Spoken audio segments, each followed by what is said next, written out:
Hello students. तो आज हम लोग पढ़ने वाले हैं विभाग ई का, जो विभाग ई में पूछा जाता है 24 मार्क्स का, है ना।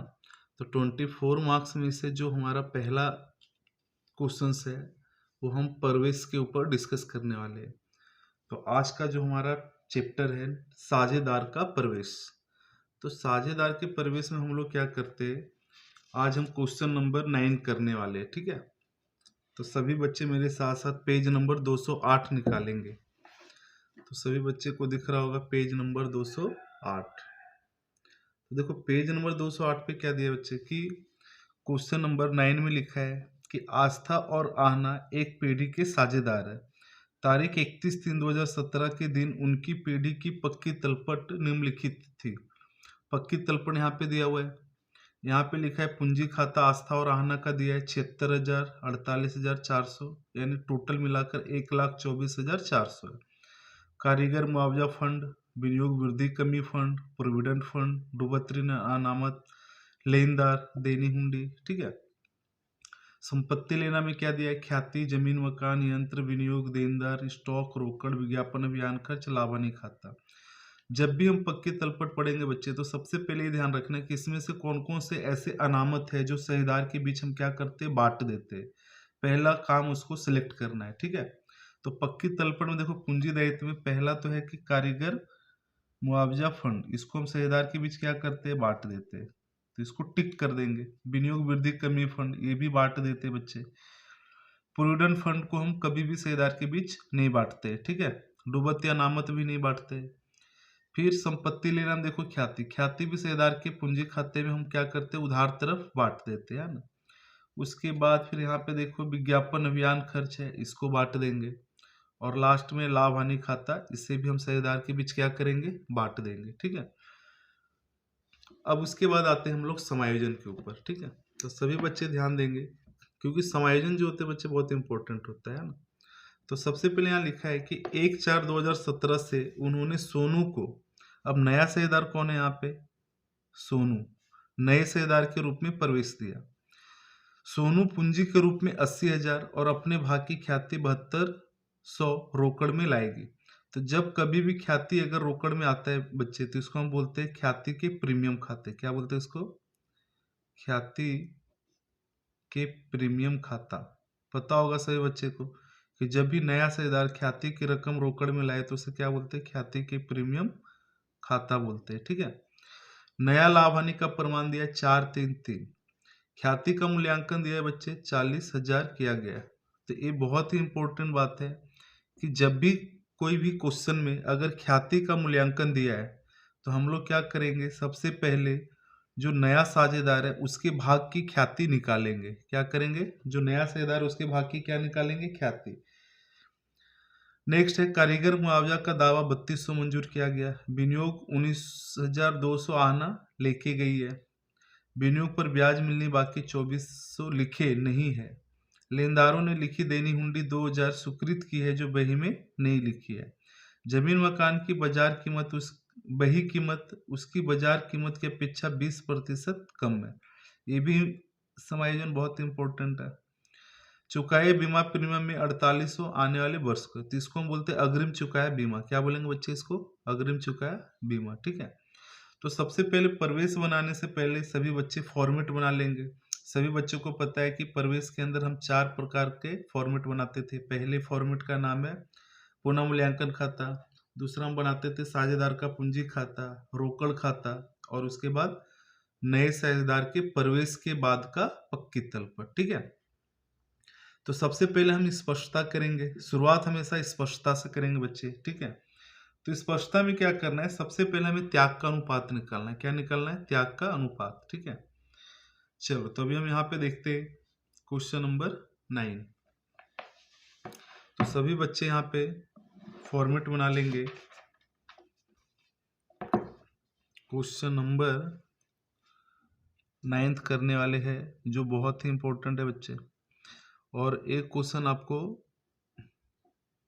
विभाग ई में कितने मार्क्स के लिए पूछे जाते हैं, 8 मार्क्स के लिए, ठीक है। इसीलिए बहुत सावधानी से, बहुत समझ के सम्स को करना है ताकि कोई गलती ना हो। तो सबसे पहले हमने यहाँ पे देखो पुनः मूल्यांकन खाता बनाया है, ठीक है। साझेदार का पूंजी खाता यहाँ पे बना हुआ है इस तरीके से, ये साझेदार का पूंजी खाता हो गया। इसके बाद फिर बच्चे हम लोग बनाएंगे रोकड़ खाता, ठीक है। फिर तारीख 1/4/2017 के दिन की प्रवेश के बाद की पक्की तलपट, ठीक है। इस तरीके से फॉर्मेट आप अच्छे से पेंसिल का उपयोग करके आप बना सकते हैं। अब सबसे पहले हम शुरुआत करेंगे स्पष्टता से, ठीक है। तो सभी बच्चे ध्यान देंगे। तो सबसे पहले ध्यान दो बच्चे कि क्वेश्चन के अंदर आस्था और आहना का हम सबसे पहले त्याग निकालेंगे, ठीक है। तो सभी बच्चे को पता है कि त्याग का अनुपात का सूत्र क्या होता है। तो त्याग का प्रमाण जब भी निकालेंगे तो इसका सूत्र होता है बच्चे पुराना भाग माइनस नया भाग। ये याद रखना है सभी को कि त्याग का प्रमाण का सूत्र है पुराना भाग माइनस नया भाग। तो हमारे पास दो साझेदार है, कौन कौन था, एक तो आस्था और दूसरा बच्चे आहना। अब बताओ आस्था का पुराना अनुपात क्या होगा। तो जब कभी भी क्वेश्चन में पुराना अनुपात अगर दिया हुआ नहीं है तो हम लोग कौन सा प्रमाण मानते थे, तो हम साझेदार के बीच हम क्या करते थे, समान प्रमाण में बांटते थे। इसलिए हमारा अनुपात बनेगा 1:1, यानी 1/2 और 1/2, ठीक है। अब क्वेश्चन में देखो नया अनुपात दिया हुआ बच्चे है ना 4:3:3, तो इसका मतलब 4/10 हो जाएगा आस्था का, 3/10 हो जाएगा आना का। अब बताओ इसको सॉल्यूशन करना है तो हमने बताया था 10 और 2 को आपस में क्या करेंगे गुना, तो 10 गुना 2 करेंगे बच्चे 20 आएगा। फिर तिरछा तिरछे गुना कर दो तो 10 माइनस आ जाएगा 8, तो आंसर हो जाएगा 2/20, ठीक है। यहाँ भी सेम गुना करेंगे 20, 10 को 1 से गुना करेंगे 10 आएगा, 3 को 2 से गुना करेंगे 6, यानी कितना आ जाएगा 4/20। तो अगर मुझे त्याग का अनुपात निकालना है, ठीक है, त्याग का प्रमाण, तो बताओ यहाँ पे 2 4 आ गया है, 2 अनुपात क्या लिख देंगे बच्चे 4। इसी को छोटा अगर कर दो डिवाइड करके तो 1 अनुपात हम क्या लिख देंगे 2। तो सबसे पहले हम क्या निकाल लेंगे त्याग का प्रमाण, ठीक है। अब यहाँ पे हम लोग देखेंगे कि क्वेश्चन में ख्याति का मूल्यांकन दिया है, तो कभी भी क्वेश्चन में ख्याति का मूल्यांकन होगा तो सबसे पहले हम क्या करेंगे, जो साझेदार प्रवेश ले रहा है, ध्यान से सुनो, जो साझेदार प्रवेश ले रहा है उसके भाग की ख्याति निकालेंगे बच्चे। क्या निकालेंगे, उसके भाग की ख्याति। तो सबसे पहला काम हम करेंगे कि सोनू के भाग की ख्याति निकालेंगे। तो सभी बच्चे यहाँ पे ध्यान देंगे कि सोनू के भाग की ख्याति, ये मैं क्यों निकाल रहा हूँ, क्योंकि क्वेश्चन में दिया है ख्याति का मूल्यांकन, ठीक है। तो बताओ ख्याति का मूल्यांकन जो दिया है वो कितना दिया है, तो सर ख्याति का मूल्यांकन दिया हुआ है, चलो मैं यहाँ पे एक चीज लिख देता हूँ ताकि समझने में इजी हो। ख्याति का मूल्यांकन गुना सोनू का भाग, सोनू का भाग, ऐसा हम गुना कर देंगे, ठीक है। चलो तभी बताओ ख्याति का मूल्यांकन कितना दिया है, तो ख्याति का मूल्यांकन दिया था 40,000, कितना दिया है 40,000। और सोनू का जो हिस्सा है बच्चे वो है 3/10, कितना है 3/10, तो 0 से 0 कट हो जाएगा तो रकम कितना आ जाएगा 12,000। अब बताओ सोनू को ख्याति कितना लाना चाहिए था 12,000, सोनू को ख्याति कितना देना चाहिए 12,000, क्योंकि उसका हिस्सा कितना बन रहा है 12,000, लेकिन उसने दिया कितना है, तो यहाँ पे क्वेश्चन में देखो यहाँ लिखा है कि सोनू अपने भाग की ख्याति 7200 रोकड़ में लाएगी, तो इसका मतलब बाकी का जो अमाउंट है बच्चे वो रोकड़ में नहीं लाएगा, है ना। तो बताओ कितना अमाउंट वो रोकड़ में नहीं लाएगा, तो देखो 12,000 में से रोकड़ कितना लेकर आए 7,200, इतना रकम जो है रोकड़ में ले, और बाकी का बच जाता है 4,800। तो इसका जो रोजनामचा होगा वो हम क्या बनाएंगे, इसका रोजनामचा अलग बनेगा और इस 7,200 का रोजनामचा हम अलग बनाएंगे, क्योंकि ए रकम किस में लाया बच्चे, रोकड़ में लाया, ठीक है। तो रोकड़ में लाया तो इसलिए इसको हम बोलेंगे ख्याति के प्रीमियम खाता। क्या बोलेंगे इसको, ख्याति के प्रीमियम खाता, ख्याति के प्रीमियम खाता, क्योंकि रोकड़ में लाया है। लेकिन जो 4800 बच्चे वो रोकड़ में नहीं ला रहे थे, इसलिए इसको हम यहाँ उसके नाम से रोज नामचा बनाएंगे, है ना। तो यहाँ पे लिखेंगे सोनू के पूंजी खाते, सोनू के पूंजी खाते। जब कभी भी कोई साझेदार अपने भाग की ख्याति की रकम रोकड़ में नहीं लाता है तो फिर हम उसके नाम से रोज नामचा बनाते हैं, ठीक है। और क्या लिखते हैं, सोनू के पूंजी खाता। चलो अब हम यहाँ पे सबसे पहले रोज नामचा बना लेते हैं।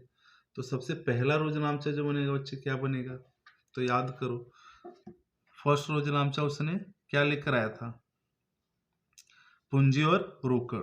तो पहला रोज नामचा बनेगा रोकड़ खाते उधार, रोकड़ खाता हम क्या करेंगे, उधार। और यहाँ पे लिखेंगे सोनू के पूंजी खाते, सोनू के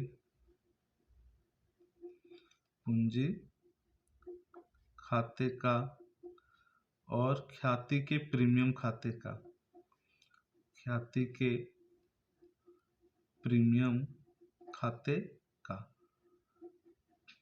अब बताओ सोनू के पूंजी खाते कितना है भाई, तो सर 80,000 है, तो 80,000 यहाँ पे लिख देंगे, ठीक है।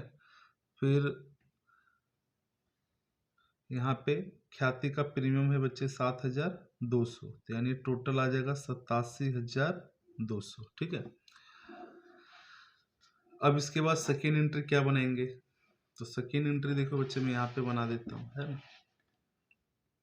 दूसरा रोज नामचा जो बनेगा यहाँ पे लिखेंगे सेकेंड। अब जो ख्याति लेकर आए उसको पुराने से इधर आपस में क्या करते, बांट लेते। तो बांटने का रोज नामचा होता है बच्चे ख्याति के प्रीमियम खाता उधार, ख्याति के प्रीमियम खाता क्या करेंगे, उधार। ये तीन रोज नामचा सभी बच्चे याद कर लेना, ठीक है।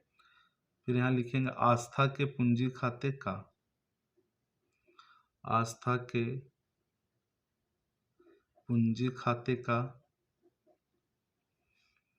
फिर आहना के पूंजी खाते का,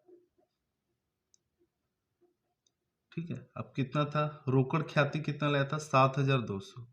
तो देखो बच्चे 7,200 को हम क्या करेंगे, साझेदार के बीच बांट देंगे, है ना। कौन से अनुपात में, त्याग के अनुपात में। तो 7,200 को पहले क्या करेंगे, भाग दे देंगे। तो त्याग का अनुपात हमारा आया था 1:2, है ना। तो 1:2 यानी कितना हो गया, 3। तो 3 से भाग दे देंगे, 2400 आ जाएगा, ठीक है।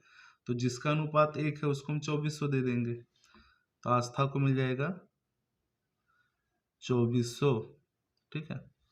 और आहना को कितना देंगे, तो गुना 2 कर देंगे, तो ये आ जाएगा 4,800, ठीक है। उसके बाद एक और रोज नामचा बनेगा, ठीक है। ये तो समझ में आ गया कि दूसरा ख्याति के प्रीमियम खाते उधार, आस्था के पूंजी खाते का और आहना के पूंजी खाते का। तीसरा जो बनाएंगे बच्चे, जो ख्याति और रोकड़ में नहीं लाया था। बताओ कितना रोकड़ में नहीं लाया था, तो अगर ध्यान दो तो यहाँ पे 4,800 है। कितना दिया बच्चे, 4,800 दिख रहा है सही बच्चों को, यहाँ पे 4,800, ठीक है। तो इसके लिए हम क्या लिखेंगे, सोनू के पूंजी खाते उधार, क्या लिखेंगे, सोनू के पूंजी खाते उधार, ठीक है। तो सभी बच्चे ध्यान देंगे यहाँ पे, यहाँ लिखेंगे सोनू के पूंजी खाते उधार। जब कोई साझेदार ख्याति की रकम रोकड़ में नहीं लाता है तो हम उसके पूंजी खाते से उतना पैसा क्या करेंगे, ले लेंगे, ठीक है। इसलिए सोनू के पूंजी खाते क्या करेंगे बच्चे, उधार। और यहाँ पे जमा कर देंगे आस्था के पूंजी खाते का,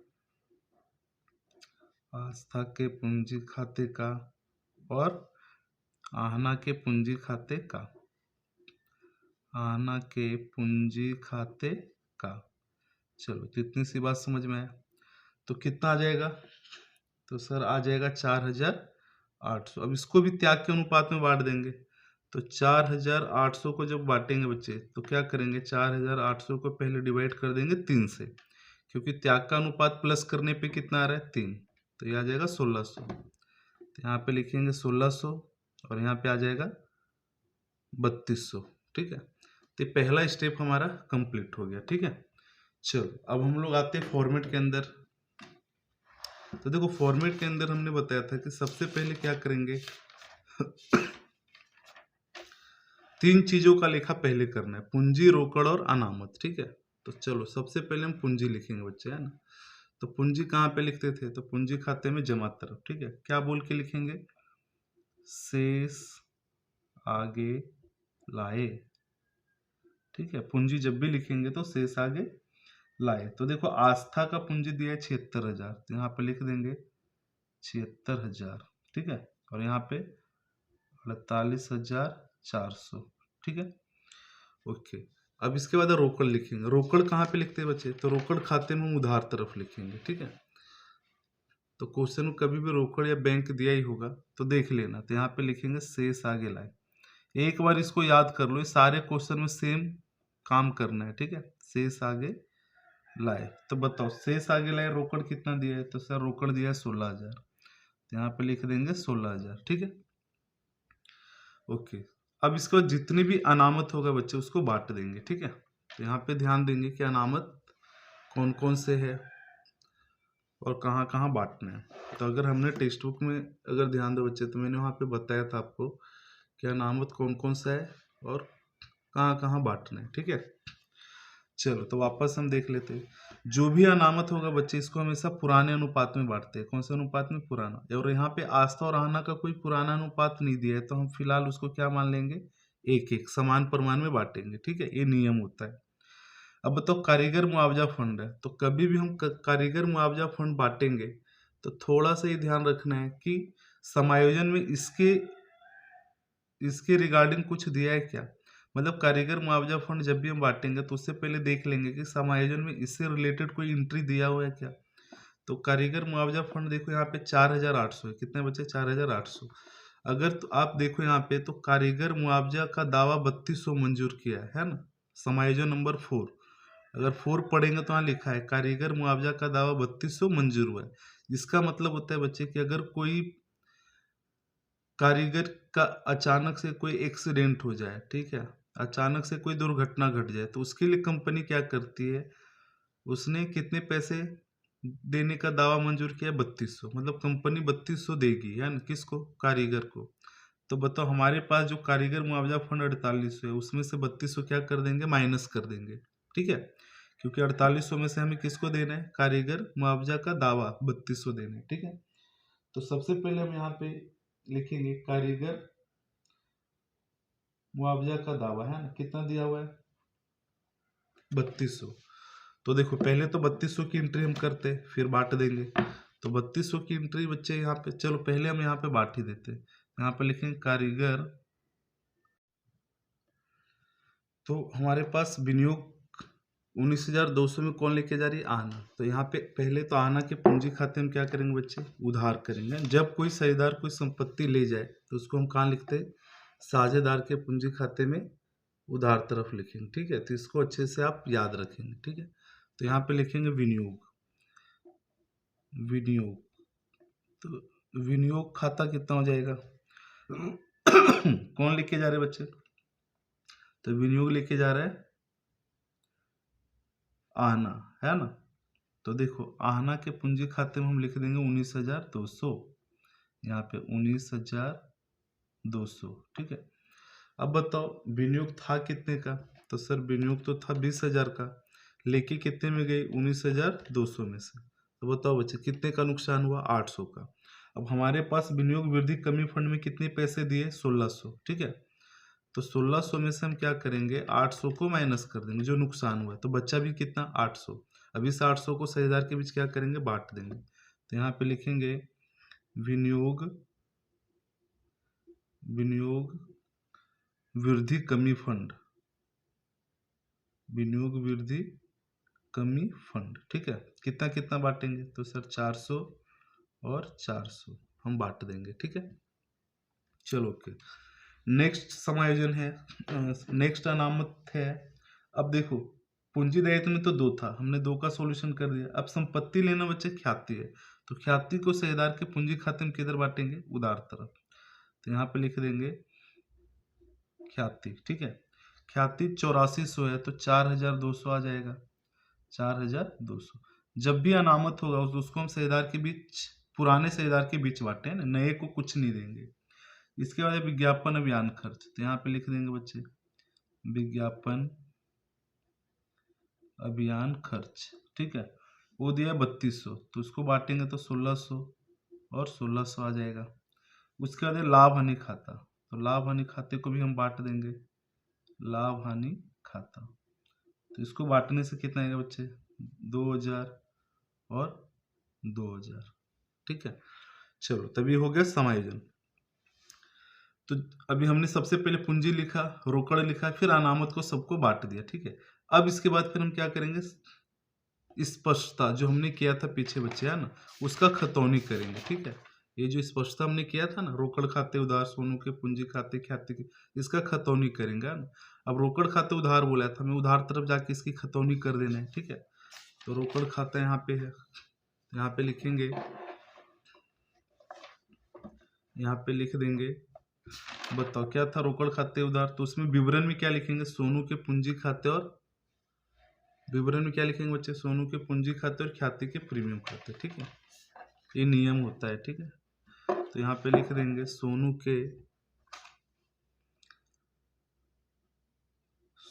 के पूंजी खाते, ठीक, कितना था 80,000, और ख्याति के प्रीमियम खाते, तो ख्याति के प्रीमियम खाता कितना हो गया बच्चे, तो हो जाएगा 7,200, ठीक है।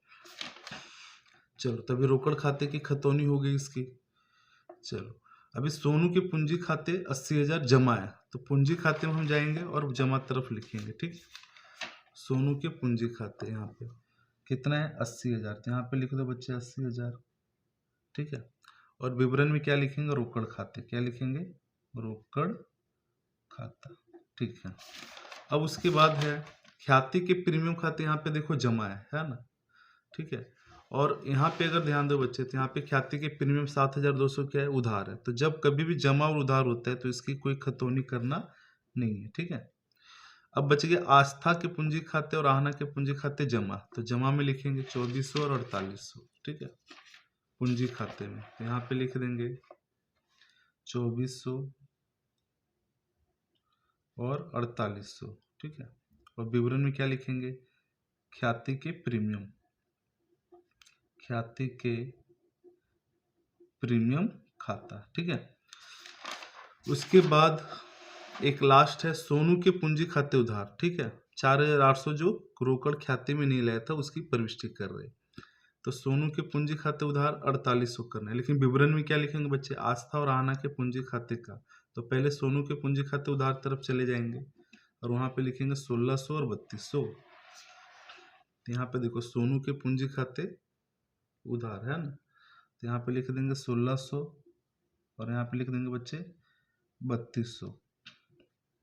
और विवरण में क्या लिखेंगे, यहाँ पे आस्था के पूंजी खाते, आस्था के पूंजी खाता, और यहाँ पे लिखेंगे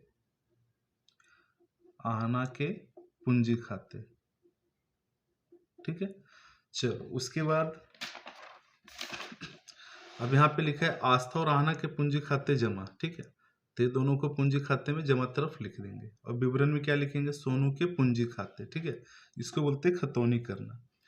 तो आस्था और आहना के पूंजी खाते यहाँ पे लिखेंगे 1600 और यहाँ पे लिख देंगे बच्चे 3200, ठीक है। और विवरण में क्या लिख देंगे, सोनू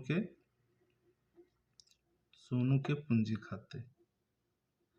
चलो तो ये हो गया आपका कंप्लीट क्वेश्चन, ठीक है। अब इसके बाद हम लोग क्या करेंगे, समायोजन, ठीक है। तो सभी बच्चे ध्यान देंगे। सबसे पहला समायोजन है first second third fourth fifth, यहाँ तक तो हमने कर दिया है, ठीक है। अभी हमें 6 से करना है कि विनियोग पर ब्याज मिलना बाकी है। तो उसके बाद जमीन मकान कहाँ लिखेंगे, यहाँ पे संपत्ति लेना, तो यहाँ पे लिख दो जमीन मकान। तो बताओ जमीन मकान कितने का पड़ेगा बच्चे, तो ये 50,000 है ना, तो यहाँ पे लिख देंगे 50,000, ठीक है। चलो नेक्स्ट है चुकाए बीमा प्रीमियम 4800 आने वाले वर्ष का है, तो इसको बोलते हैं अग्रिम चुकाए बीमा। क्या बोलते हैं इसको, अग्रिम चुकाए बीमा। तो इसको हम यहाँ पे लिख देंगे अग्रिम चुकाया बीमा। तो कितना रुपया दिया अग्रिम चुकाए बीमा, 4800, तो यहाँ पे लिख देंगे बच्चे 4800, ठीक है। और नेक्स्ट एंट्री कहाँ पे जाएगा, तो ये भी हमारे लिए प्रॉफिट है कि जो चीज़ हमें पहले चुका देते हैं ना, तो उसको यहाँ लिखते हैं अग्रिम चुकाया बीमा, अग्रिम चुकाया बीमा। तो कितना रुपया दिया? 4800, तो यहाँ लिख देंगे 4800। ठीक है, चलो अब इसके बाद पक्की तलपट में चेक करेंगे बच्चे की कौन सी एंट्री बच गई है ना, जिसके साथ कोई समायोजन नहीं था। तो ध्यान दो, पूंजी दायित्व में कारीगर मुआवजा हो गया, विनियोग प्रोविडेंट फंड, तो प्रोविडेंट फंड बाकी है, तो इसको हम यहाँ पे लिख देंगे। ठीक है, पूंजी दायित्व में हाँ लिख देंगे प्रोविडेंट फंड कितना दिया है, तो सर प्रोविडेंट फंड दिया हुआ है 6400, तो यहाँ पे लिख देंगे 6400। ठीक है, उसके बाद है डूबत्री अनामत। देखो डूबत्री अनामत को हम क्या करेंगे, या तो देनदार में से माइनस कर देते हैं बच्चे। ठीक है, देनदार में से क्या कर देंगे? माइनस। तो बताओ देनदार कितने हैं, या फिर डायरेक्ट तुम इधर भी लिख सकते हैं। तो हम ऐसा करते, चलो इधर ही लिख देते डूबत्री अनामत, है ना। तो डूबत्री अनामत कितना दिया है? डूबत्री अनामत, चलो यहाँ पे लिख देता हूँ नीचे, डूबत्री अनामत कितना दिया रकम, तो सर रकम दिया डूबत्री अनामत का 8000, तो यहाँ पे लिख देंगे 8000। ठीक है, चलो उसके बाद है लेनदार देनी हुंडी, ये दोनों एंट्री हो चुका है। ठीक है, अब इधर आ जाओ, यहाँ पे लिखा है बच्चे कि जमीन ख्याति तो हो गया था, जमीन मकान भी हो गया, यंत्र, तो यंत्र यहाँ पे लिख देंगे, यंत्र कितने का है? 32,000, तो यहाँ पे लिख दो 32,000। उसके बाद विनियोग, विनियोग तो कौन लेकर गया था? आहना, इसलिए यहाँ पे नहीं लिखेंगे। देनदार, चलो देनदार कितना दिया है? 25,200, तो यहाँ लिख देंगे 25,200। स्टॉक दिया हुआ है बच्चे, तो यहाँ पे लिख लो स्टॉक, स्टॉक की रकम दिया 14,400, तो यहाँ पे लिख देंगे 14,400। ठीक है, फिर रोकड़ तो हमने लिख दिया है, विज्ञापन अभियान खर्च लाभानी खाते, सारा एंट्री हो गया ना। अब इसके बाद हम क्या करेंगे? इसका टोटल करेंगे। ठीक है, तो आराम आराम से बच्चे टोटल करेंगे। तो सबसे पहले टोटल किसका करेंगे? पुनः मूल्यांकन खाते का। ठीक है, अगर कैलसी होगा तो सभी बच्चे टोटल करेंगे। तो देखो यहाँ पे ध्यान दो, तो टोटल पुनः मूल्यांकन खाते में ज़्यादा किस तरफ का दिख रहा है? तो सर ज़्यादा तो दिख रहा है जमा तरफ का। जब इसको टोटल करेंगे बच्चे तो 17,200 आएगा। कितना आएगा? 17,200। ठीक है, अब इधर का भी टोटल कितना होना चाहिए? 17,200। तो इसका जमा ज़्यादा होगा तो क्या होता है? लाभ। क्या होता है? लाभ। तो इस लाभ को हम साझेदार के बीच क्या करेंगे? बांट देंगे। तो हमारे पास कितने साझेदार है? 2, आस्था और आना। तो यहाँ पे लिखेंगे आस्था और यहाँ पे लिख देंगे बच्चे आना। तो बताओ दोनों को कौन से परिमाण में बांटेंगे? तो सर बराबर भाग में बांटेंगे। तो जब बराबर देंगे तो कितना आ जाएगा? 8,600 और 8,600 और टोटल प्रॉफिट 17,200। ठीक है, अब इस लाभ को कहाँ लिखते हैं? तो पूंजी खाते में कहाँ लिखेंगे? जमा तरफ, है ना। तो पूंजी खाते में हम आ जाते हैं जमा तरफ। यहाँ पे लिखेंगे पुनः मूल्यांकन। क्या लिख देंगे? पुनः मूल्यांकन। तो बताओ पुनः मूल्यांकन से लाभ कितना आया? तो सर 8,600 आ गया, इधर भी 8,600 आ गया। ठीक है, अब इसका हम क्या करेंगे बच्चे? टोटल करेंगे। तो यहाँ पे हम टोटल कर लेते हैं और यहाँ पे लिखेंगे शेष आगे ले गए। क्या लिखेंगे? शेष आगे ले गए, जिसको पूंजी खाते की अंतिम बाकी भी कहते हैं। ठीक है, बताओ अब इसका टोटल कितना आएगा? तो सर ये तो 80,000 आएगा, इधर भी बच्चे 80,000 आ जाएंगे। अब इस 80,000 में से हम क्या करेंगे? 1,600 और 3,200 माइनस कर देंगे। ठीक है, तो चलो तो 80,000 में से माइनस कर दो 1,600 माइनस 3,200, तो आ जाएगा 75,200। कितना आ जाएगा? 75,200। ठीक है, उसी तरीके से इसका टोटल करेंगे तो 66,200 आएगा। यहाँ भी लिख देंगे 66,200। अब इसमें से चार रकम को क्या करेंगे बच्चे? माइनस कर देंगे। ठीक है, तो आ जाएगा आपका 39,200। कितना आ जाएगा? 39,200। सभी बच्चे के एलसी में टोटल करके देख लेना है ना। फिर नेक्स्ट है आस्था का, इसका टोटल करेंगे तो 89,800 आएगा। इधर भी लिखेंगे 89,800। अब इसमें से क्या करेंगे? इसको माइनस करेंगे। तो फटाफट के एलसी में माइनस करके बताओ कितना आता है? तो ये आ जाएगा 82,000, 82,000 आ जाएगा। ठीक, अब बताइए तीनों पूंजी को हम कहाँ लिखेंगे? पूंजी दायित्व में लिख देंगे बच्चे, है ना। चलो तो पूंजी दायित्व में हम लोग यहाँ पे लिख देते हैं, यहाँ पे लिखेंगे पूंजी। अब जब यहाँ पूंजी लिखेंगे तो तीनों साझेदार का आएगा ना, आस्था का भी आएगा, आहना का भी आएगा और सोनू का भी आएगा। ठीक है, चलो तो आस्था का कितना आया था, तो आस्था का आया था 82,000, तो यहाँ पे लिख देंगे। तो यहाँ पे लिख देंगे आस्था की पूंजी, आहना की पूंजी और सोनू की पूंजी। तो टोटल कितना आ जाएगा बच्चे, 1,96,400। उसके बाद रोकड़ खाते का टोटल करेंगे और यहाँ पे लिखेंगे शेष आगे ले गए। ठीक है, तो इसका जो टोटल करके आएगा वो यहाँ बन जाएगा शेष आगे ले गए, क्योंकि यहाँ पे कोई रकम दिया हुआ नहीं है। अगर होता तो हम क्या करते, माइनस करते, तो आगे 1,03,200। अब इस शेष आगे ले गए को कहाँ पे लिख देंगे, यहाँ पे रोकड़ करके, है ना, 1,03,200। अब इसके बाद क्या करेंगे, लास्ट में टोटल। अब टोटल करेंगे बच्चे तो कितना आ जाएगा, देखो ध्यान से, है ना। तो टोटल करेंगे यहाँ पे,